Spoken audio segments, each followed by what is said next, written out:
여러분, 예수님을 믿지 않는 분들이 종종 이런 얘기를 하죠. 예수 믿는 사람들은 자기가 나약하다는 증거야. 그러니까 믿어야 살겠다는 것은 혼자 살아갈 자신이 없는 그런 약자들의 모습이지. 나는 뭐 예수 필요 없어. 이렇게들 얘기합니다. 여러분, 그런데 말이죠.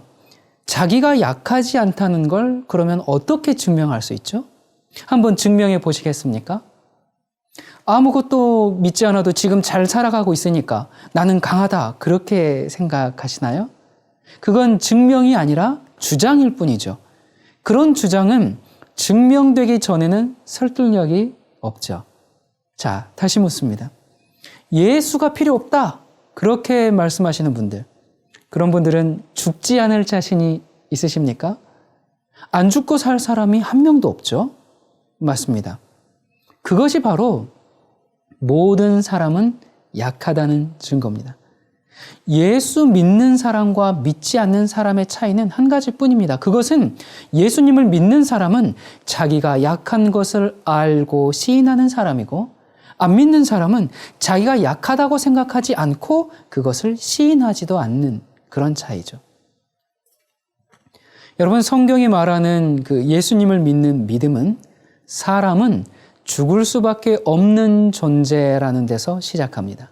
제 아무리 자기가 강하다고 해도 죽음을 이길 용사는 없죠. 우리의 인생이 어떻습니까? 인생의 날은 짧고 그 날들은 고난의 연속이에요. 한번 죽는 것은 사람에게 정하신 것이요. 그 후에는 뭐가 있다? 심판이 있으리니 이렇게 말씀하셨습니다. 죽는다는 것, 그것은 누구든지 인정할 수밖에 없는 상식입니다. 그런데 누구든지 거부하고 싶은 상식입니다. 그러나 결코 거부할 수 없는 사실입니다. 그런데도 사람들은 죽음을 두려워합니다. 죽기를 무서워함으로 일생에 매여 종노릇하는 그런 모든 자들이라고 성경은 얘기하고 있습니다. 여러분, 흉기를 눈앞에 들이대고 죽인다고 위협할 때 대부분의 사람들이 뭐라고 얘기합니까? 요구하는 것은 무엇이든지 다 들어줄 터이니까 목숨만은 살려주십시오. 그렇게 애원하지 않습니까? 왜 죽인다는 사실이 그렇게 무서울까요? 살고 싶은 욕망 때문이라고 말하더라고요. 그리고 다른 말로 표현하면 죽이면 죽기 때문에 죽인다는 위협을 그렇게 무서워하는 겁니다. 여러분, 그렇지 않습니까? 만일 죽여도 죽지 않을 사람이 있다면 그 사람에게는 죽인다는 위협이 우스운 일로 보일 겁니다. 죽여, 그럼 나 다시 살면 되는데. 난 안 죽는데. 그럼 죽음이 왜 무섭겠어요? 그런데 사람은 죽습니다. 죽이면 죽을 수밖에 없으니까 두려워하는 것입니다. 사람은 죽게 되어 있는데 그러면 왜 그렇게 살고 싶어 할까요? 왜냐하면 사람의 본성 깊은 곳에 영원을 사모하는 마음이 있기 때문에 그렇습니다. 이것은 태초에 하나님이 인간 속에 넣어주신 것입니다. 그런데 여러분이 처음에 사람은 지금처럼 죽을 수밖에 없는 존재로 창조되지가 않았습니다. 죽게 된 것은 이 창조된 인격적 존재에게 자연적인 것이 아니에요. 살고 또 살고 계속 살고 계속 영원히 사는 것이 인간에게 자연적인 겁니다. 그렇게 지음받았습니다. 그런데 왜 죽습니까? 그것은 사람이 죽을 길을 스스로 선택했기 때문에 그렇습니다. 그런 후에 스스로 선택한 그 죽음에서 도무지 헤어나올 수가 없게 되어서 이처럼 안타깝게 쩔쩔 매는 것입니다. 자, 그러면 스스로 죽음을 선택했다. 그게 무슨 뜻일까? 여러분, 우리는 그걸 알려면 사람이 어떻게 존재하게 되었는지를 생각해 봐야 합니다. 오늘날 이 세상 학문은 미생물에서부터 뭐가 진화하고 이렇게 해서 사람이라는 고등동물에 이르렀다. 그렇게 가르쳐요. 여러분, 그러나 이것은 결코 한 번도 증명되지 아니한 가설일 뿐이죠. 자, 그렇다면 사람이 어떻게 존재하게 되었을까요? 그리고 왜 죽게 되었을까요? 여러분, 이것을 설명할 수 있으십니까? 이것을 설명할 길은 오직 성경밖에 없습니다. 여러분 중에 혹시 스스로 계신 분 계십니까? 우리 중에 아무도 스스로 있는 자는 없죠. 그 말은 곧 부모에게서 태어나지 않은 사람은 아무도 없다는 말입니다.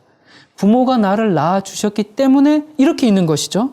자, 여러분 그렇다면 나의 존재, 즉 이 사람의 존재는 자신의 의지에 의해서 존재하는 것이 아닌 것이 너무나 명백한 사실이죠. 자, 나를 존재하게 한 어떤 의지가 있었습니다. 자, 그것을 우리는 뭐라고 불러요? 그것을 우리는 아버지, 어머니라고 부릅니다. 그러므로 우리는 부모 없이 존재할 수가 없습니다. 자, 이런 사실은 사람이 스스로 사는 존재가 아니라는 것을 증거해 주죠.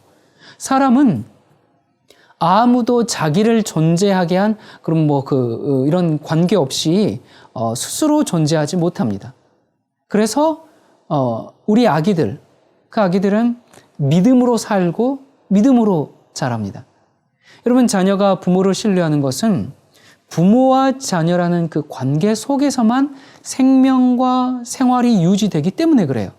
그러니까 믿는 것은 이런 관계를 확인하고 바르게 하는 것을 뜻하는 것이거든요. 그래서 사람은 믿지 않고는 살 수가 없는 존재입니다. 우리는 믿는 것을 배우면서 자랐습니다. 태어나가지고 엄마 품에 안겨서 젖을 먹을 때부터 또 엄마와 아빠와 할아버지, 할머니 또 여러 형제들의 품을 오가면서 이렇게 안겨있고 그러면서 뭘 배워요? 그 모든 과정이 믿음을 배우고 연습하는 과정입니다. 자, 거기서 이제 조금 더 위로 올라가 보도록 하십시다. 자, 내 부모님이 계세요. 그 이외의 부모, 또 그 이외의 부모, 이렇게 거슬러 올라가면 부모 이외에 최초의 존재를 만날 수 있을 것입니다. 자, 우리 모두가 존재할 수 있도록 하신 어떤 분을 만나게 되죠. 그리고 그분을 의지하고 그분과 바른 관계를 맺을 때에만 사람은 존재하며 생명을 지속시킬 수가 있는 것입니다.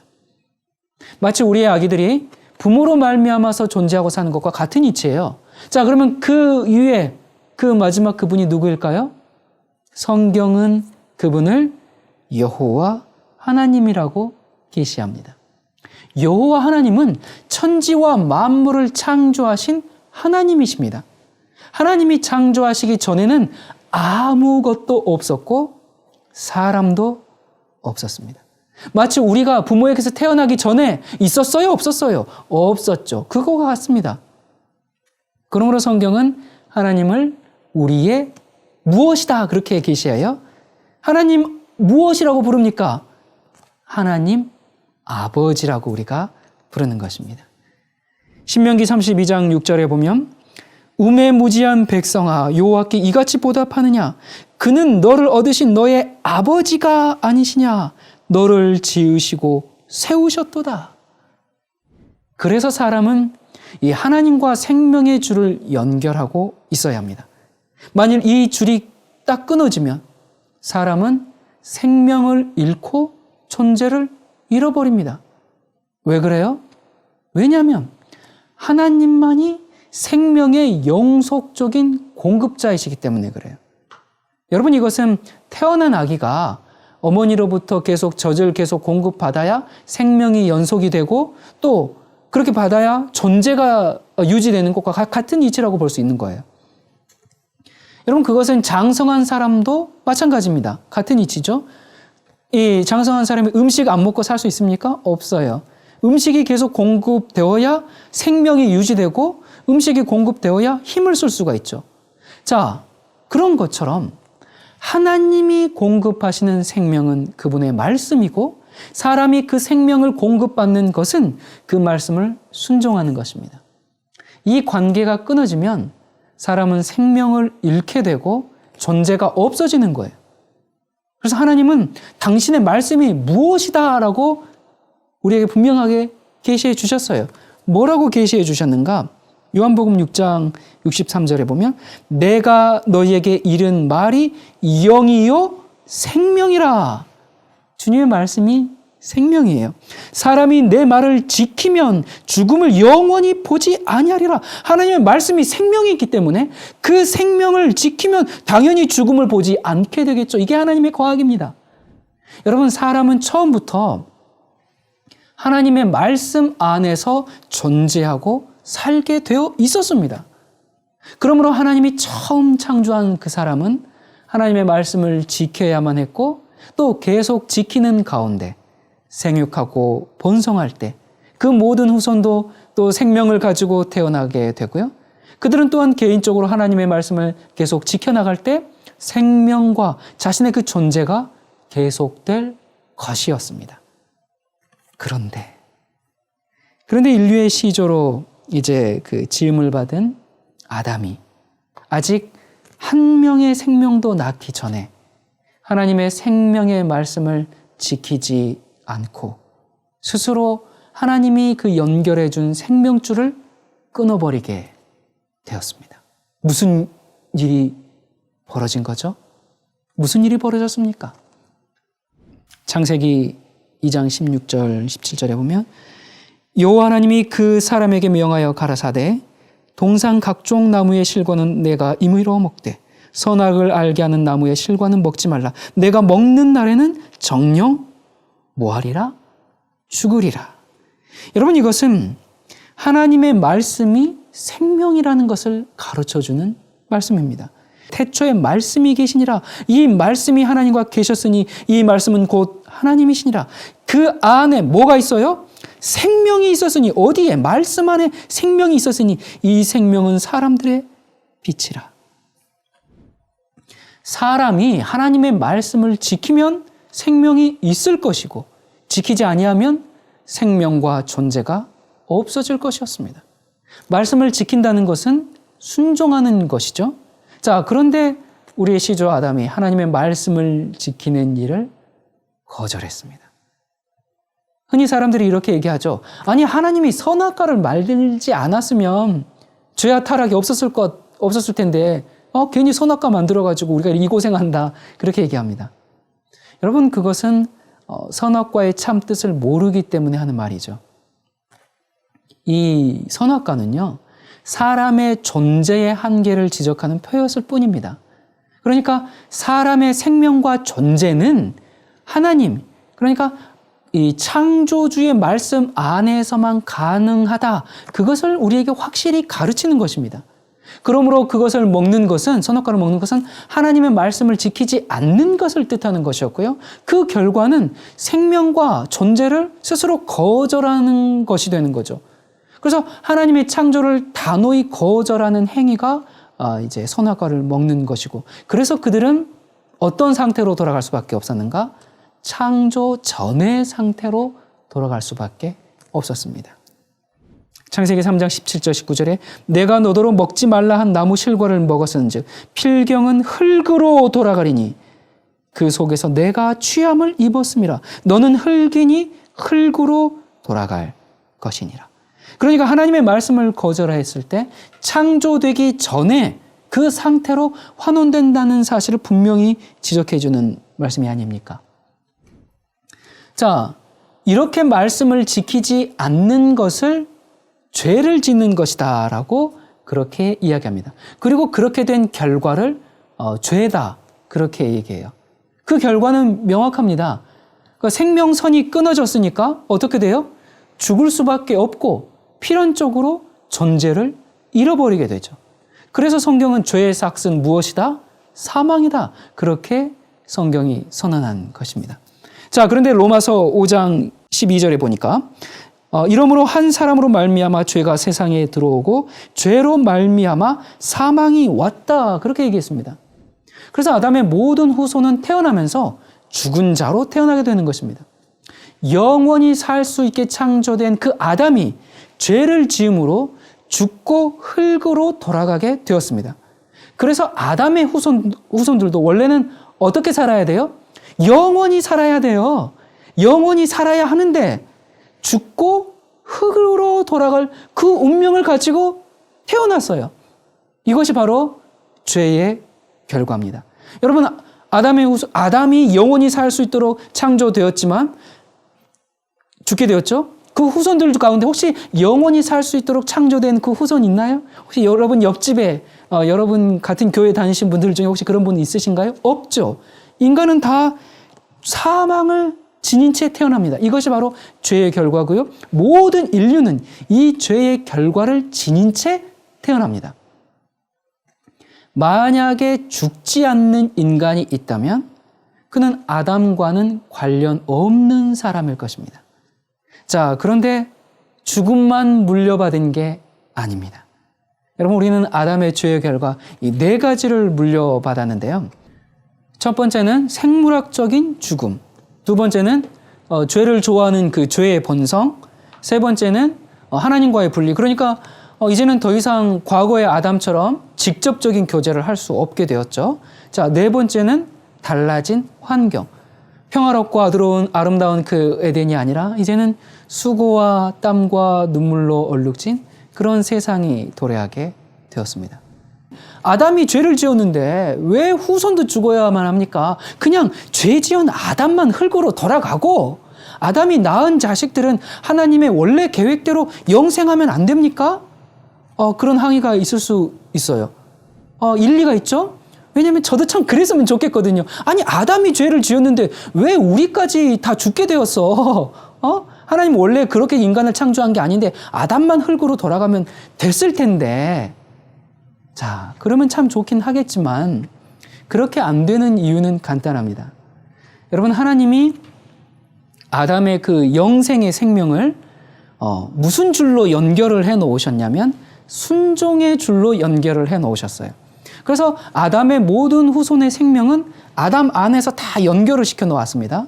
그런데 아담이 지금 한 명의 아들도 낳기 전에, 하나의 생명도 낳기 전에 하나님과 연결된 그 생명줄을 어떻게 했어요? 불순종으로 끊어버렸네요. 그래서 하나님과 아담이 끊겨버렸잖아요. 끊어져 버렸잖아요. 그래서 아담의 모든 후손은 이미 아담 안에서 그 끊어져 버렸기 때문에 생명을 잃어버린 상태로 태어나게 되었습니다. 그러니까 그것은 마치 이제 여러분 우리가 이 플러그 이제 여러 개 있는 이제 멀티플러그 아시죠? 거기에 그거를 좀 생각하시면 될 텐데요. 집안에 들어온 그 하나뿐인 전원 이제 그 콘센트에 하나 꽂고 거기에 여러 가지 이제 멀티플러그 하나 둔 다음에 거기에 모든 전기 제품의 코드를 연결했을 때 모든 전기 기구들이 다 작동을 하죠. 그런데 멀티플러그를 콘센트에서 딱 빼면 어떻게 돼요? 전기 제품이 동시에 모든 게 다 전기를 잃어버리게 되죠. 그것처럼 아담 안에서 하나님의 그 생명과 연결된 그 아담의 모든 후손들이 아담이 생명줄을 딱 끊어버리니까 그냥 다 같이 생명을 잃어버리게 된 겁니다. 그러므로 아담의 후손들은 산 자가 아니고 죽은 자들입니다.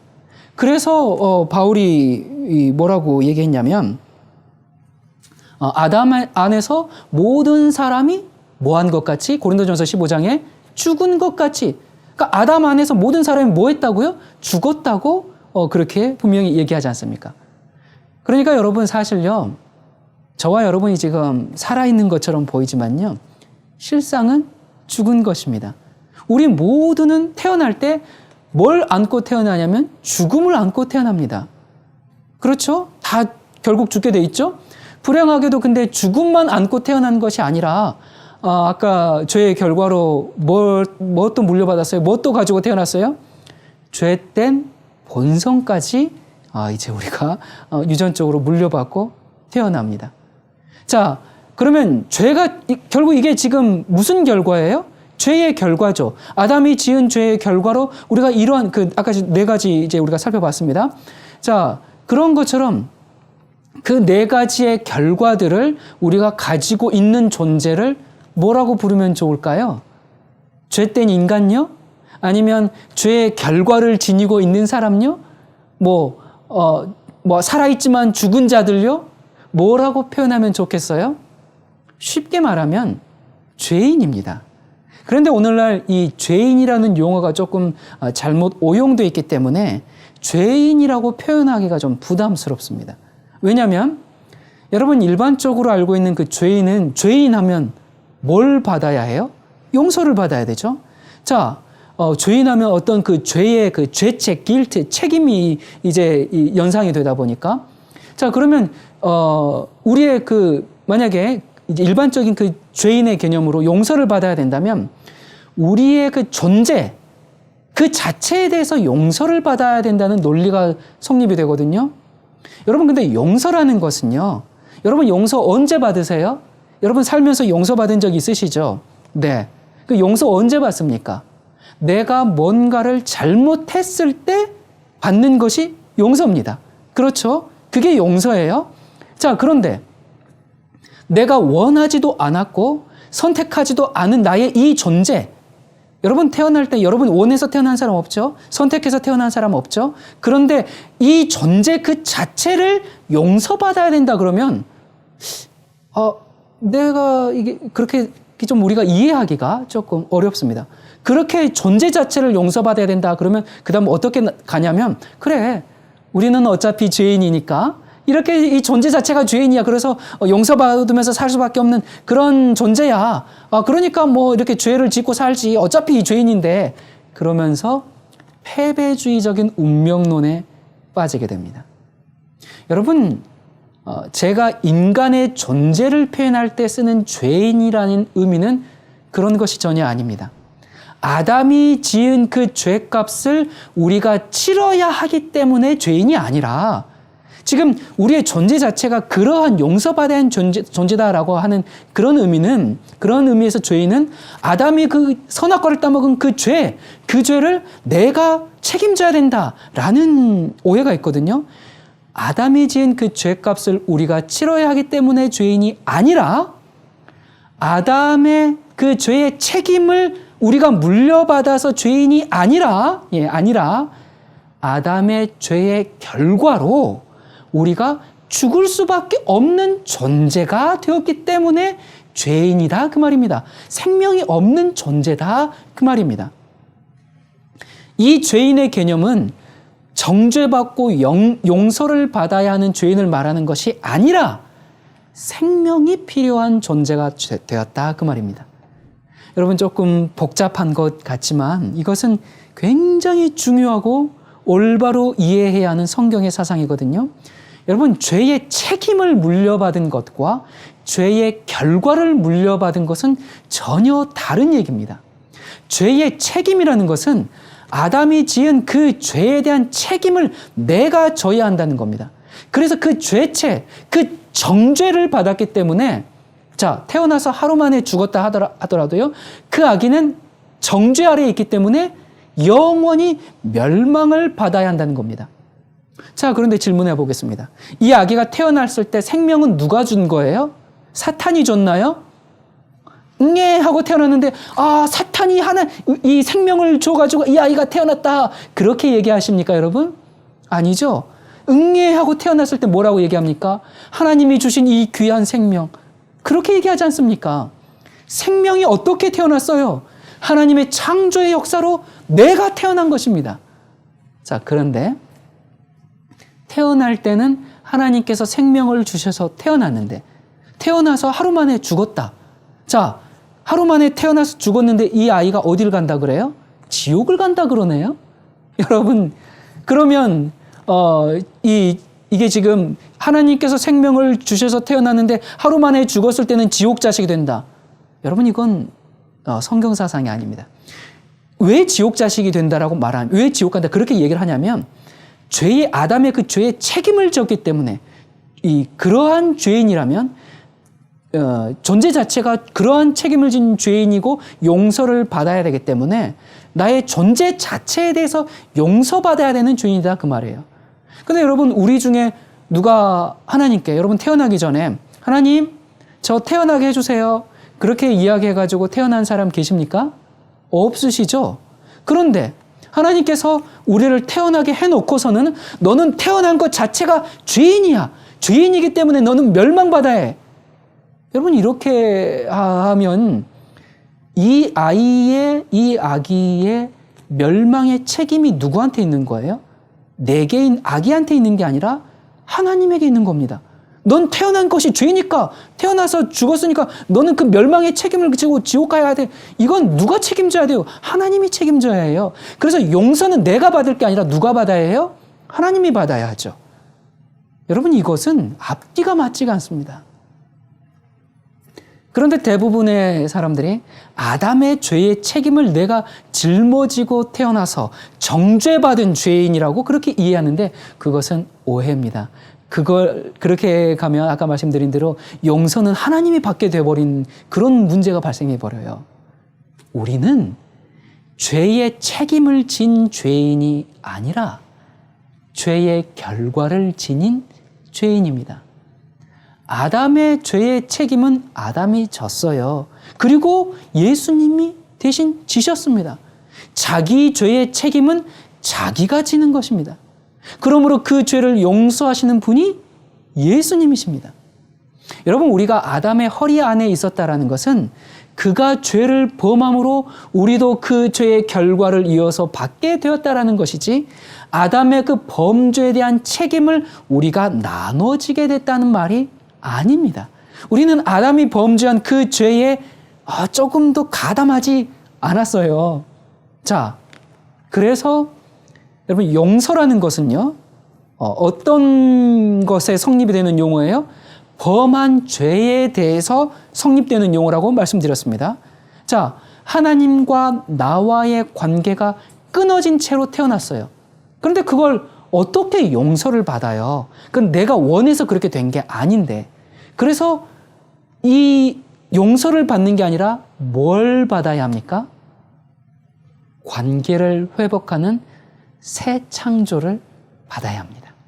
우리는 아담의 죄의 책임이 아니라 그 아담의 죄의 결과를 물려받았기 때문에 죄인입니다. 생명이 없습니다. 죽음을 안고 태어납니다. 죄된 본성을 가지고 태어납니다. 그러니까 죄인이죠. 그래서 성경은 모든 사람을 죄인이라고 선언합니다. 죄의 책임을 지고 용서받아야 할 죄인으로 태어나는 것이 아니라 하나님과 관계가 끊어져서 죽을 수밖에 없는 생명이 없는 존재로 태어나기 때문에 죄인입니다. 죄의 책임과 죄의 결과, 이 두 개념의 차이는 하늘과 땅만큼이나 엄청나게 큽니다. 여러분, 이것을 올바로 이해해야 복음을 올바로 이해할 수 있기 때문에 제가 조금 반복적이었지만 좀 설명을 드렸습니다. 여러분, 성경은 죄를 존재와 생명의 문제에서 다루고 있습니다. 하나님과 관계가 끊어져서 생명을 공급받지 못하는 것은 죄된 상태에 있는 겁니다. 여러분, 서두에 제가 사람은 다 약하다고 했죠. 그 약한 증거가 뭐라고 했어요? 그 약한 증거가 뭐라고 했습니까?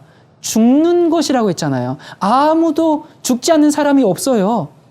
자, 그렇기 때문에 난 예수님 필요 없어. 그건 신앙은 약한 사람들만 하는 것이지 라고 말할 수 없는 것이 바로 여기에 이유가 있는 겁니다. 모두가 죽기 때문에, 아무리 강하다고 말하는 사람도 결국 죽기 때문에. 자, 지구상에 살았고 지금 살고 있고 앞으로 태어날 모든 사람들은 전부 아담의 후손입니다. 자, 맞습니다. 그렇죠? 이 아담의 후손은 산 자로 있는 것이 아니고 죽은 자로 있는 겁니다. 그래서 사람이 예수님을 믿고 살아야 할 이유입니다.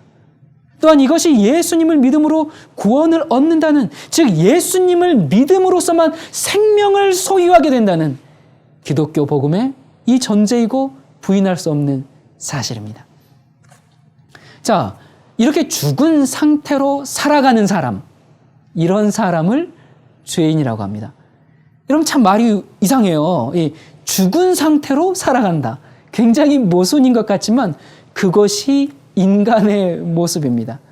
그래서 하나님은 우리가 죽었지만 살 수 있게 되기를, 정말 살 수 있게 되기를 간절히 소원하는 것이죠. 이러한 그 성경의 근원적인 이치를 모르는 많은 사람들은 당신은 죄인입니다 하면 뭐라고 얘기합니까? 나는 법 없이도 살 사람이고, 그런데 내가 무슨 죄를 지었냐고, 내가 왜 죄인이냐고, 이렇게 따지지요. 여러분, 이런 질문은요, 죄를 도덕적 그걸 거기에서만 찾으면 그 사람 말이 옳을 수도 있어요. 정말 죄 안 지었을 수도 있어요.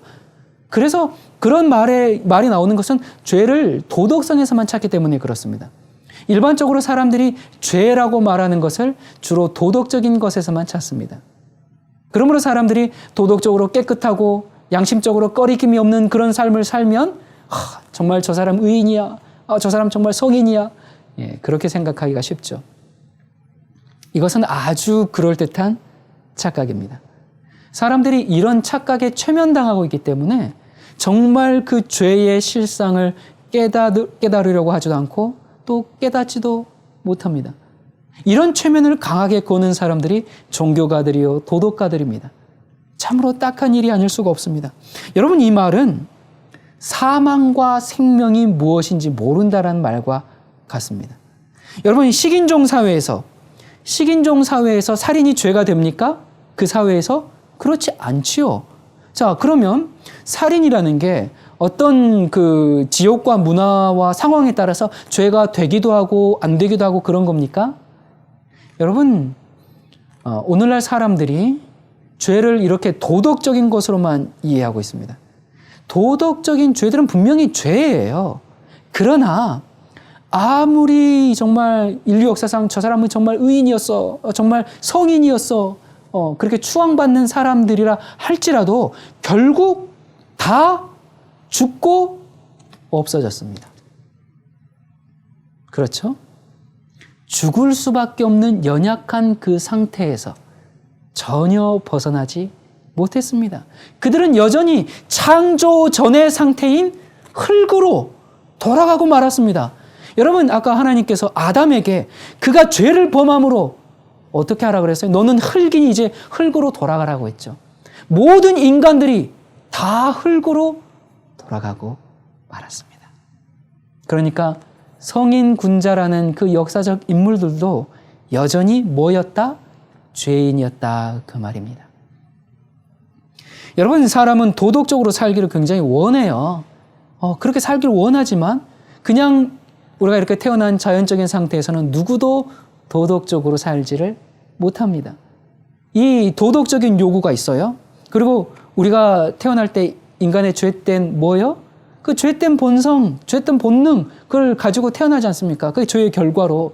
그래서 우리의 이 죄된 본성과 이 본능의 욕구와 도덕적인 그 요구 사이에서 우리는 충돌을 일으키게 되는데 어때요? 번번이 도덕성을 희생시키고 우리의 죄된 본능의 욕구를 성취해가면서 살게 됩니다.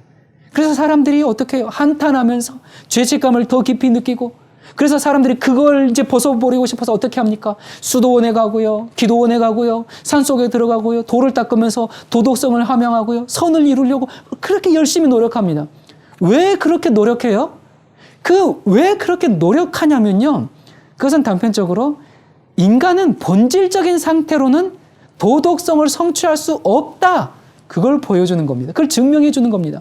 수도를 하지 않고는 도덕적이 되지 않다, 그 말입니다.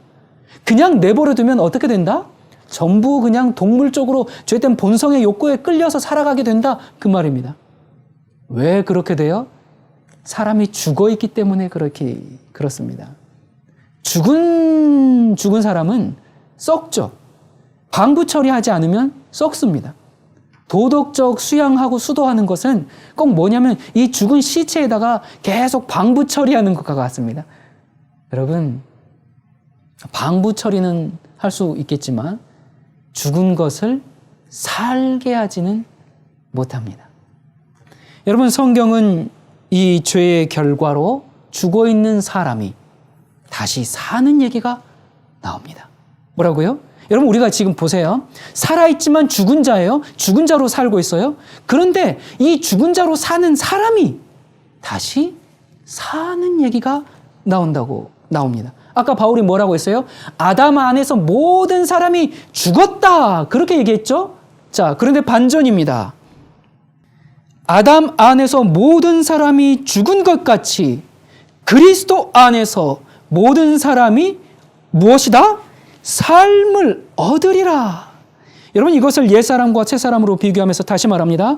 에베소서 4장 22절입니다. 너희는 유혹의 욕심을 따라 썩어져가는 구습을 따르는 옛사람을 벗어버리고 죽은 그 사람 벗어버리고 오직 너희의 심령이 새롭게 되어 하나님을 따라 의와 진리와 거룩함으로 지으심을 받은 어떤 사람? 새 사람을 입으라. 옛사람과 새 사람. 여러분 옛사람은 죄인이에요. 살았지만 죽은 것처럼 사는 사람들입니다. 새 사람은요. 죽은 몸이지만 더 이상 죽은 사람이 아닙니다. 아담 안에서 모든 사람이 죽은 것 같이 죽었지만 그리스도 안에서 어떻게 됐어요? 살아버렸네요. 새 생명을 부여받았습니다. 죄인이 아니라 이제 뭐예요? 의인입니다. 여러분 나뭇가지가 원둥치에 붙어 있으면 살아있는 것이죠. 썩지 않습니다. 그러나 그 가지가 원둥치에서 딱 잘려나가면 그 순간부터 가지는 어떻게 됩니까? 마르고 썩기 시작하는 거죠. 자, 자기 스스로는 그런 상태를 고칠 수가 없어요. 그와 같이 아담 안에서 생육하고 번생해야 할 모든 사람이 아담이 하나님께 연결된 그 자기 생명을 딱 잘라버렸을 때 아담과 함께 어떻게 됩니까? 아담 안에서 이미 이 썩어짐의 종노릇하는 그런 사람들이 되어버리는 겁니다. 베드로는 그것을 썩어질 씨로 되었다 그렇게 얘기합니다. 그러니까 아담의 생명은 썩어질 생명이고 그에게서 태어나는 것은 썩어질 씨로 태어나는 겁니다. 그래서 그들은 모두 썩어짐의 종노릇을 하게 되는 것은 당연한 결과지요. 자, 이런 사람들은 다 썩는 양식을 위해서 일합니다. 또한 썩을 면류관을 얻고자 노력합니다. 그리고 썩지 아니하는 하나님의 영광을 썩어질 사람과 금수와 버러지 형상으로 다 바꿔버립니다. 그러므로 여러분 사람은 스스로의 노력이나 수양이나 이런 걸로 이런 썩고 죽는 상태에서는 결코 벗어날 수가 없게 되어 있습니다. 여러분 생각해 보세요. 씨앗 자체가 썩어질 씨로 태어났어요.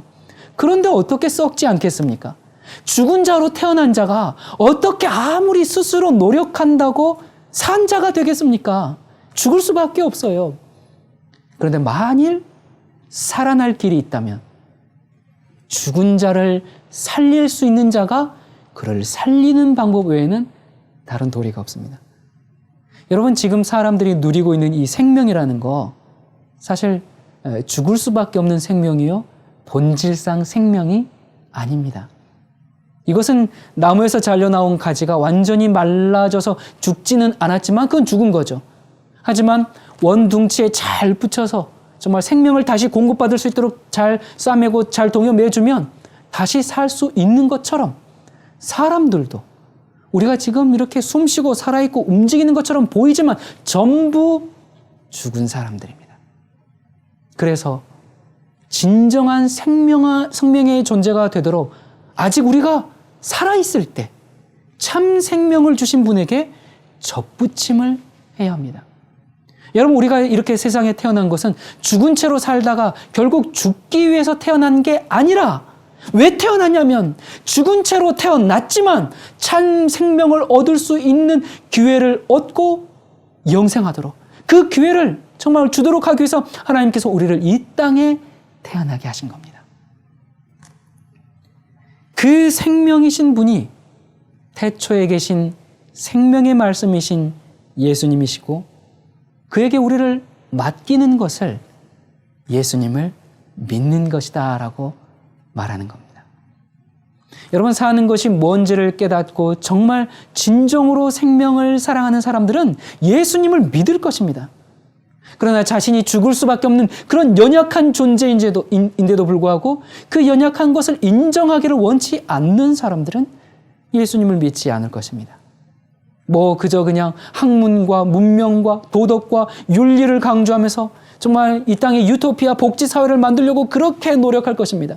유물론적인 사회주의 시스템을 만들려고 그렇게 애를 쓸 것입니다. 여러분 그러나 그것은 얼마나 허망한 노력이 될 것입니까? 죽은 자가 아무리 노력해도 부패하는 것밖에는 다른 도리가 없습니다. 방부 처리를 잘 해가지고 보관한다 해도 그건 미라밖에는 더 될 것이 없습니다. 여러분, 그러므로 이것을 깨닫는 사람이 예수님을 믿지 않고 어떻게 견딜 수가 있겠습니까? 자, 이런 이야기를 들으면 어떤 분들은 알겠습니다.